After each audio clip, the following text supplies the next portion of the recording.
돈은 또 벌면 되잖아요. 젊을 때 아니면 언제 써요? 이런 얘기 많이 해요. 근데 이 말이 왜 위험하냐? 돈을요 쓰고 나서 책임을 미래로 미루는 사고방식이야. 그래서 똑똑한 남자들은 이런 질문을 꼭 하고 옵니다. 피디님들, 우리 회사 면접 보고 들어왔잖아요. 면접 볼 때 면접관들이 질문을 왜 하는 거죠? 이 사람 잘하나 보려고 하는 거 아니에요? 단지 그 이유만일까? 그 사람의 그 말 속에 그 사람이 살아온 환경도 볼 수 있고요. 생각하는 방식, 그리고 문제 해결 능력, 이런 거를 보기 위해서야. 그러면 결혼 시장도 똑같겠죠. 요즘 남자들이요 예전보다 훨씬 똑똑해졌어요. 옛날처럼 여자가 예쁘고 리액션만 잘한다고 해서 그 여자를 선택하진 않는다는 거죠. 이미 똑똑한 남자들 머릿속에는요 체크가 다 돌아가고 있어요. 아, 이 여자 결혼하면 진짜 피곤하겠다. 이 여자 생각보다 현실감 있네. 이 여자는 로망만 있구나. 그래서 소개팅 중에 혹시나 남자들이 이런 질문을 하잖아요. 그냥 넘기면 안 돼요. 오늘은 남자들이 결혼 전에 은근슬쩍 던져보는 질문, 그게 뭔지 제가 하나씩 알려드릴게요. 이 질문에 따라서 이 여자랑 결혼할지 말지가 결정이 됩니다. 첫 번째 질문입니다. 월급 500이면 1년에 6천을 모을 수 있을까? 라는 질문입니다. 이 질문이 언뜻 보면 산수 문제처럼 들리잖아. 근데 산수 문제가 아니에요. 생활비의 감각을 보는 질문이에요. 월급 500이면 1년에 6천 모을 수 있을까요? 그럼 뭐라 그럴 것 같아, 피디님은? 6천은 힘들어도 4, 5천은 모으지 않을까요? 이렇게 대답하지 않을까요? 저 대답이 정말 최악의 대답입니다.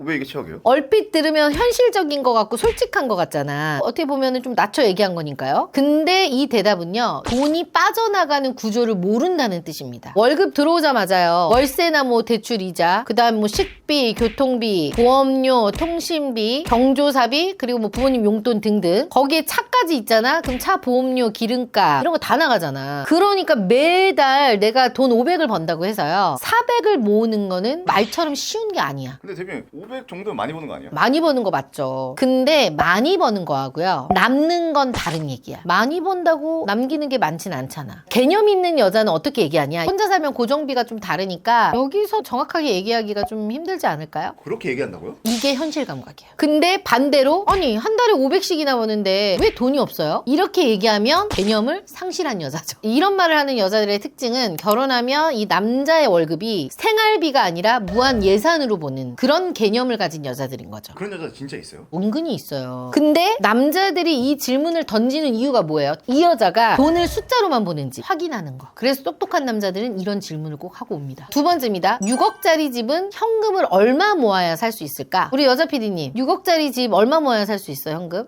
현금 6억이 있어야 되는 거 아니에요? 집 살 때 대출 받는 건 좀 위험해서 그거는 좀 걱정되더라고요. 어때요, PD님이 들었을 때? 같이 있었지만 돈 만날 것 같아요 저는. 봐봐, 얼핏 들으면 되게 안정적인 사람 같잖아. 빚 싫어하고 대출 무서워하고 현금으로만 뭐든 하자 이런 사람처럼 보이잖아. 근데 결혼 시장에서는 이게 더 오히려 위험할 수도 있어요. 왠 줄 알아? 집을 사는 구조를 전혀 모르고 있다는 뜻이거든. 피디님 실제로 그렇잖아요. 제가 직접 사본 적은 없어요. 그러니까 봐봐, 6억짜리 집을 대부분 자기 돈 몇 억 가지고 대출 섞어서 사잖아요. 중요한 거는 대출이 있느냐 없느냐 이게 아니에요. 내가 감당할 수 있는 대출인지, 또 내가 현금이 얼마 있는지, 그리고 우리가 대출이 얼마나 가능한지, 금리가 얼마인지, 매달 원리금을 얼마나 갚아야 하는지, 취득세도 있죠, 중개보수도 있죠, 거기에 이사비까지 감당이 되는지, 이거를 봐야 됩니다. 근데 솔직히 대표님 대출을 무서운 게 나쁜 건 아니잖아요. 맞아요. 대출 무서워하는 건 나쁜 건 아니에요. 근데 대출을 이해를 못하면서 무조건 위험하다고 하는 건 문제야. 그러면 이제 결혼 준비할 때 이런 말이 나오는 거지. 오빠, 현금으로 집 사야 되는 거 아니야? 집을 왜 대출을 받아서 사? 대출 끼면 나 불안해서 집 못 살 것 같아. 현금으로만 사자. 근데 신혼집은 좀 좋은 동네면 좋겠어. 서울이면 좋겠어. 자, 이렇게 얘기하면 뭐라고 할 것 같아? 대출은 받지 말라면서 서울에 집을 사자는 여자. 숨 막혀요. 근데 여기서 개념 있는 여자는 이렇게 얘기를 하겠죠. 지금 오빠랑 나랑 모아서 현금이 한 2억 있잖아. 그리고 월 상환액은 한 120 정도 나갈 것 같아. 이렇게 정확하게 얘기를 해주는 여자가 현실 감각이 있는 거죠. 딱딱 숫자로 얘기하는 여자를 보면 어떤 생각이 들 것 같아요? 바로 결혼하자 할 것 같아요. 그죠. 그래서 이 남자 입장에서는 여자가 집을 단지 로망으로만 보는지 재무 구조로 확인하는 건지 현실 감각을 이렇게 보는 거죠. 진짜 이렇게 모르는 사람들이 있어요? 아, 많아요, 은근히. 우리 PD님도 모르잖아요. 세 번째입니다. 결혼식에 3천만 원이 들면 축의금 빼고 얼마가 필요할까? 이 질문은 어떻게 보면은 결혼식 비용 감각을 보는 질문이에요. 여기서 최악의 대답이 있어요. 한방 언니한테 가면 결혼할 전환할 수 있나요? 물론이죠. 1대1로 꼼꼼하게 관리해주고 철저하게 객관화를 할 수 있는 피드백을 주고 매니저가 딱 달라붙어서 어떻게 해야 할지 컨설팅해주는 전문가를 찾아오세요. 한방 언니가 함께 고민하고 도와드리겠습니다. 평생 한 번인데 이 정도는 해야 되지 않아? 라는 말이 남자는 제일 무서울 거야. 남자들이 이 말을 들으면 계산기가 어떻게 켜지냐. 아, 이 여자는 결혼식을 예산이 아니라 로망으로 보는구나. 근데 그 로망 결제는 내 통장에서 나가는구나. 축의금은요, 할인 쿠폰이 아니에요. 결혼식 비용도 환급금이 아닙니다. 식대 정산하고요. 부모님 목도 좀 정리해드리고 답례 관계도 챙기고요. 축의금 낸 사람 나중에 내가 돌려줘야 되잖아. 그런 것까지 계산을 해야겠죠. 그냥 공짜로 들어오는 돈이 아니란 얘기야. 근데 솔직히 축의금 하면 어느 정도 메워진다는 게 다 퍼져 있잖아. 아, 맞아요. 어느 정도는 메워지죠. 근데 문제는 뭐냐면 그 돈이 들어오기 전에 내 돈이 나가잖아. 내 돈이 안 나가야 공짜지. 생각보다 사람들이 모르는데요. 은근히 돈 나가는 데가 많아요. 결혼식 하려면 스드메 나가죠. 본식 사진 스냅 찍어야죠. 예복, 예물, 반지는 맞춰야 될 거 아니야. 그리고 혼주 메이크업도 해야 되죠. 신혼여행 또 예약금도 걸어야 돼. 거기다 옵션이 막 붙기 시작하잖아. 금액이 또 불어나요. 남자 입장에서 제일 숨막히는 말이 뭐예요? 남들이 하는 건데 오빠 나도 한번 해야지. 이건 평생 한 번이잖아. 내 친구는 이 정도도 했어. 이 말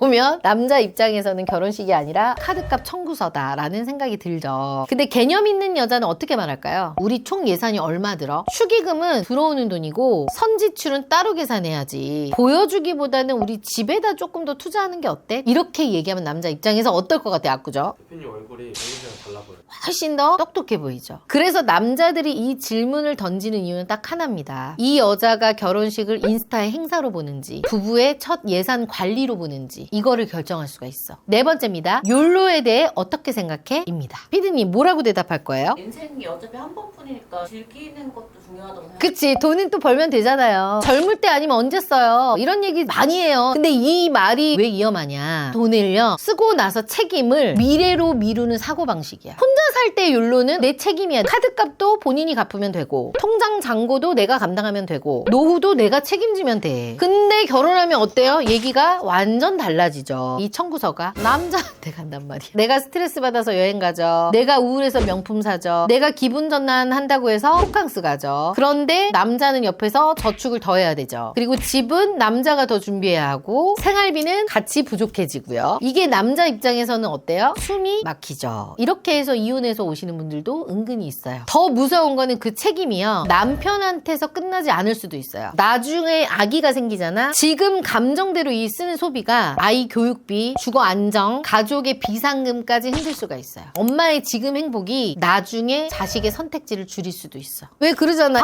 뭐 애 낳으면 모으지라고 하는데 애 낳으면 돈 모을 수 있어요? 없어요? 없어요. 그리고 또 요새는 얘기를 들어보니까 지원금이 은근히 또 많이 나오더라고요. 그러니까 그거 믿고 더 이렇게 돈을 쓰시는 분들도 은근히 있더라고. 그러다 보니 남자들이 이걸 걱정하는 거예요. 이 여자가 지금 나랑 연애는 하지만 나중에 이 가족 전체의 돈을 감정으로 쓸 사람인지 이걸 보는 거야. 내가 하고 싶은 말은 즐기는 게 나쁘다는 게 아니에요. 책임이 없는 즐김이 문제라는 거죠. 근데 대표님 개념 있는 여자는 뭐라고 대답해요? 진짜 개념 있는 여자들은 이렇게 얘기하죠. 쓸 돈은 쓰되 저축이랑 고정비를 먼저 봐야죠. 즐기는 것도 내가 감당할 수 있는 선에서 해야죠. 적당히. 결혼하면 내 소비가 상대 인생에도 영향을 주잖아요. 이렇게 얘기를 하는 여자가 개념 있는 여자인 거죠. 반대로 제일 위험한 여자는 어떤 여자일까? 자기의 행복은 권리처럼 말하는 거지. 그리고 그 행복의 비용은 같이 감당하자고 하는 여자. 오빠 나 스트레스 받아. 이번에 나 좀 신라호텔 가서 호캉스 좀 2박 3일로 하고 올게. 그리고 그 비용은 있자 우리 생활비에서 그냥 오빠가 알아서 카드값 결제해줘. 의외로 남자들이 여자들보다 돈에 더 예민한 거 알아요, 몰라요? 이 질문들 보니까 다 돈인 것 같아요. 다 돈이야. 그래서 남자들이 이 질문을 던지는 이유는 바로 하나예요. 이 여자가 내 돈을 갉아먹어서 막 쓸 여자인지 아니면 돈 쓴 뒤에 나의 그 책임을 질 줄 아는 여자인지 그 개념 상태를 보는 겁니다. 그래서 이 영상을 보시는 분들은 상대방에게 어떤 질문을 해야 될지 모르셨다면 제가 지금 말씀드린 이 질문들을 한번 해보시면 그 사람의 경제관념에 대해서 어느 정도 알아보실 수 있을 겁니다. 그리고 또 어떤 질문들이 있다라고 하면 여러분들도 댓글로 의견 남겨주시면 저희가 또 참고해서 영상을 만들어 볼게요. 더 많은 상담을 원하시면 밑에 링크를 클릭하셔서 신청해 주시면 빠르게 연락드리겠습니다. 오늘 내용이 좋았다면 구독, 좋아요 눌러주세요.